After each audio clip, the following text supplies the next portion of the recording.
Wahyu SS, Kabako Polres Malang, melanggar pasal 359 KUHP atau pasal 360 KUHP. Yang bersangkutan mengetahui terkait adanya aturan FIFA tentang larangan penggunaan gas air mata. Namun yang bersangkutan tidak mencegah atau melarang pemakaian gas air mata pada saat pengamanan.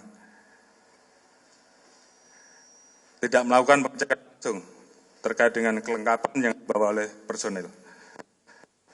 Kemudian Saudara H dan ketiga Yon Brimopolda Jatim. Yang bersangkutan memerintahkan anggotanya untuk melakukan penembakan gas air mata. Saudara BSA, Kasat Samapta Polres Malang, pidana sama pasal 359, pasal 360, yang bersangkutan juga memerintahkan anggotanya untuk melakukan penembakan gas air mata.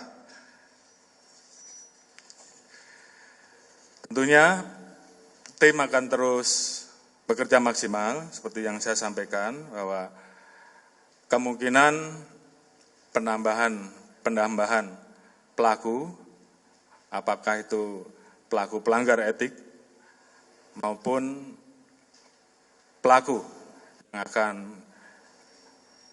kita tetapkan karena pelanggaran pidana, kemungkinan masih bisa bertambah dan tim terus bekerja.